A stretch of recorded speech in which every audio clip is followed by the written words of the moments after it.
So, hello guys, I'm Gil Elijah Argabisay, a second year BSMT student.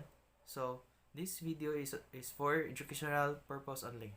So, this video is all about the reflection or understanding the protection of the marine environment. So, before we begin the video, let's go for the intro. First, what is marine environment? So, marine environment means physical, atmospherical, and biological components and factors that interactive the conditions and good quality of marine ecosystems. And it also means beaches, sea, water masses, seabeds, and environmental resources.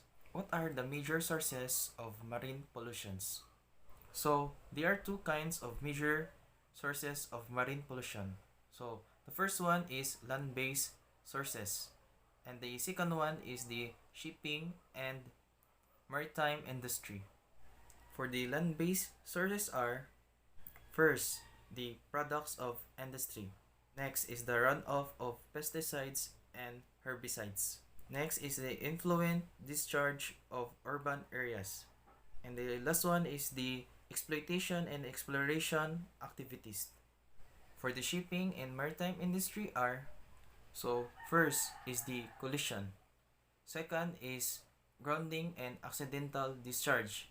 And next is operational discharge. So next is tank washing. Next is ballasting and deballasting. Next is machinery space discharge. And lastly is docking.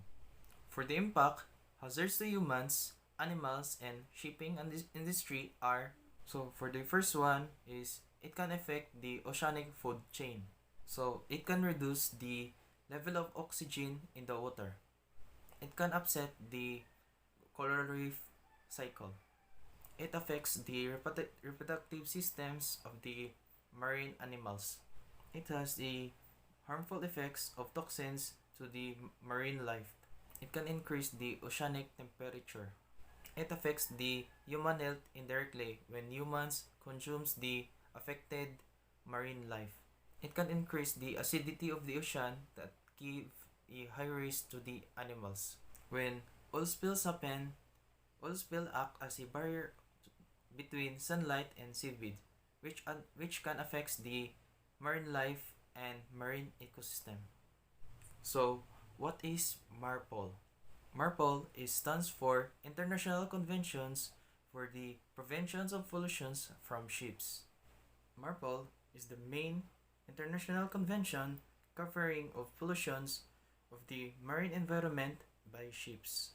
History of MARPOL: on 1973, the IMO or International Maritime Organization adopted MARPOL for the Torrey Canyon incident.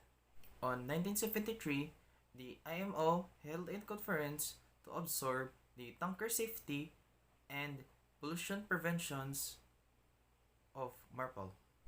The objectives of MARPOL is to aim at preventing and minimizing the pollutions from ships, both accidental pollutions and routine operations.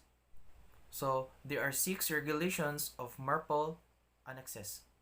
Annex 1 is the regulations for the prevention of pollutions by oil, entered on force on October 2, 1983. Annex 2 is the regulations for the control of pollutions by noxious liquid substances in bulk, entered on force on October 2, 1983. Annex 3 is the preventions of pollutions by harmful substances carried by sea in package form, entered on force on July 1, 1992.